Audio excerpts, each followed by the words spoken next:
माँ प्रकृति का दिया हुआ अनमोल उपहार है, लेकिन जैसे ही इसके साथ सौतेला शब्द जुड़ता है, लोगों का मन नकारात्मकता से भर जाता है। हमारे समाज में सौतेली माँ को झगड़ालू और अपने सौतेले बच्चे को कष्ट देने वाली तथा अपने पति के कान भरने वाली समझा जाता है।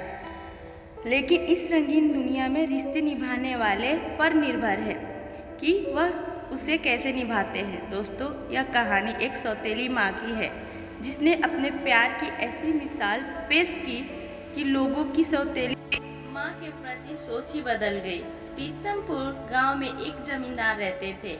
उनका 8 वर्ष का एक छोटा बेटा था, जिसका नाम विक्रम था। वह उम्र में छोटा जरूर था, लेकिन उसकी ठाट बाट में कोई कमी नहीं थी। वह राजा महाराजाओं की तरह बर्ताव किया करता था। हवेली के सारे नौकर विक्रम के इशारों पर नाचा करते थे। उसके बात करने का अंदाज शाही था। विक्रम की माँ यानी जमींदार की पत्नी का 6 माह पूर्व देहांत हो चुका था। जमींदार अपने बच्चे की जवाबदारी अकेले नहीं संभाल पा रहे थे, इसीलिए वह दूसरी शादी करने का विचार करते हैं। गांव के पंडित जी उन्हें पहले ही कई रिश्ते दिखा चुके थे। उन्हीं में से एक अच्छी पढ़ी लिखी लड़की जमींदार को पसंद आती है। वह एक गरीब परिवार की लड़की थी। उसके पिताजी अपनी बच्ची के भविष्य के लिए एक बड़े घर में रिश्ता करना चाहते हैं और जमींदार एक बहुत बड़ी हवेली का मालिक होने के साथ साथ कई तरह के कारोबारों का भी मालिक था, जिसे देखकर लड़की के पिता एक बच्चे के बाप से अपनी बेटी की शादी करने को तैयार थे। दोनों की उम्र में लगभग 12 वर्ष का अंतर था। पंडित जी अच्छा मुहूर्त देखकर दोनों की शादी बड़ी धूमधाम से करवाते हैं। गांव में जमींदार की बहुत इज्जत थी, इसलिए शादी में पूरा गांव शरीक होता है। बारात में जमींदार का बेटा विक्रम भी घोड़े पे बैठा होता है। वह देखने में बहुत सुंदर था। बारात में सभी उसे देख रहे होते हैं, लेकिन विक्रम को अपनी नई माँ से मिलने की जल्दी होती है। बारात में सिर्फ वह उन्हें देख पाया था, अब वह उनसे मिलने का इच्छुक था। पहली बार अपनी सौतेली माँ के घर आते ही विक्रम उनका राजसी स्वागत करता है। वह भी आते ही विक्रम को प्यार से गले लगा लेती है। जमींदार की नई पत्नी का स्वभाव से बहुत शांत और सुशील थी। वह विक्रम को देखकर खुश हो जाती है। विक्रम बहुत प्यारा बच्चा था, इसलिए वह पहली ही नजर में उसे अच्छा लगने लगता है। वह विक्रम को एक सगी माँ की तरह प्यार करने लगती है। विक्रम के जीवन में खुशियाँ आ चुकी थी और अपनी सौतेली माँ के आने से विक्रम अपने पिता से भी ज्यादा खुश था। उसे अब अपनी सगी माँ की कमी महसूस नहीं हो रही थी। उसका जीवन खुशहाल हो चुका था। एक दिन जमींदार सुबह सुबह बिना नाश्ता किए ही घर से निकल जाते हैं और दोपहर को वापस लौटते हैं, लेकिन बिना कुछ खाए पिए अपने कमरे में चले जाते हैं। कई घंटों तक जब उनके कमरे का दरवाजा नहीं खुलता तो उनकी पत्नी दरवाजा खटखटाती है। काफी देर तक दरवाजा खटखटाने पर भी अंदर से किसी की आहट सुनाई नहीं देती। तभी वह नौकरों से दरवाजा तोड़ने को कहती है और जैसे ही दरवाजा खुलता है, उनके पैरों तले जमीन खिसक जाती है। जमींदार फांसी के फंदे से लटक रहे होते हैं और उनके बिस्तर पर एक चिट्ठी रखी होती है। इतनी कम उम्र में बेचारी का सुहाग उजड़ चुका था। अपने पिता की मौत की खबर सुन विक्रम को गहरा आघात पहुंचता है। वह मानसिक तौर पर हतोत्साहित हो जाता है। अभी अभी उसके जीवन में सौतेली माँ के रूप में खुशियाँ आई थी, लेकिन अब उसके सिर से पिता का साया हट चुका था। दोनों का बहुत कुछ छिन चुका था, लेकिन अभी तो दुखों की कुछ बूंदें ही गिरी थी।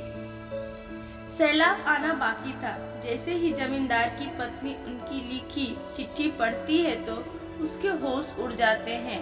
जमींदार की सारी संपत्ति छीन चुकी थी और अब वह कर्जदार हो चुके थे।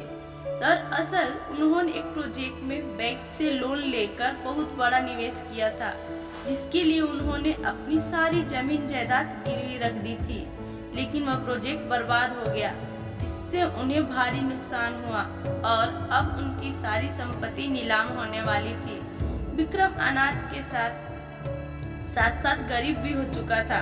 जमींदार की मौत के कुछ दिनों बाद ही इनकी सारी संपत्ति नीलाम कर दी जाती है और इन्हें सारा कारोबार के साथ साथ हवेली को भी छोड़कर जाना पड़ता है। विक्रम और उसकी सौतेली माँ बेघर हो चुके थे।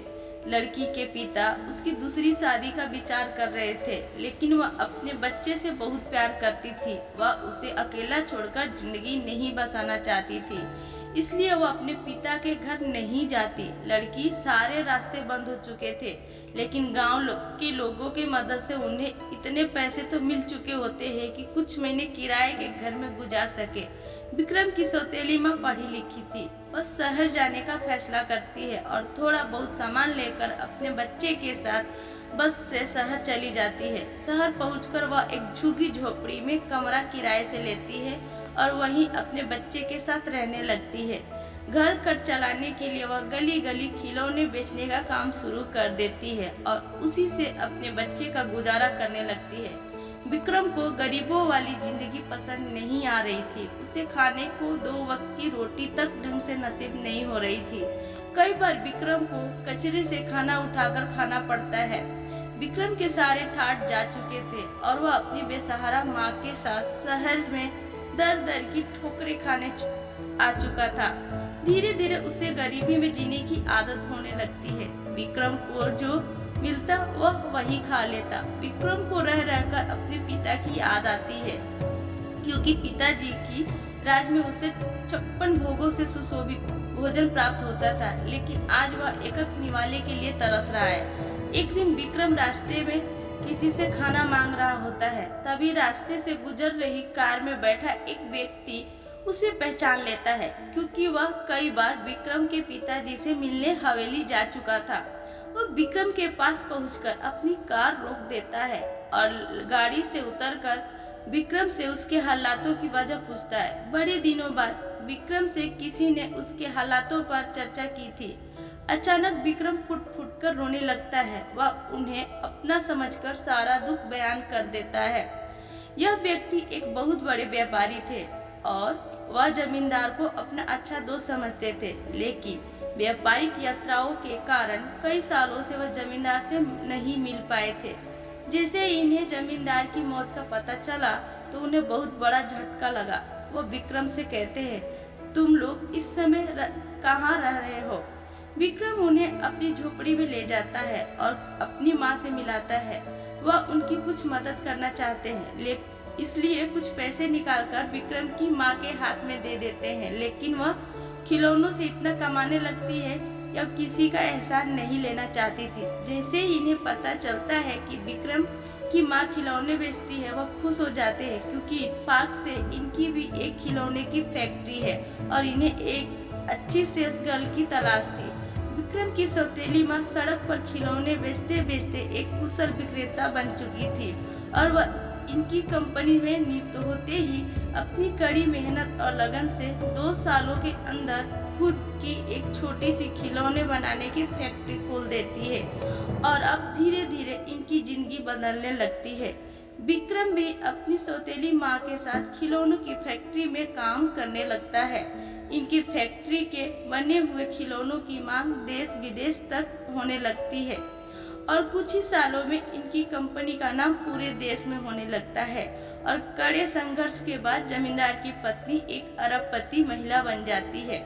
उन्होंने बेटे के लिए फिर से वही जिंदगी लाकर दी थी जिसकी उसे आदत थी। विक्रम अपनी सौतेली माँ के त्याग और मेहनत का एहसान नहीं चुका सकता था।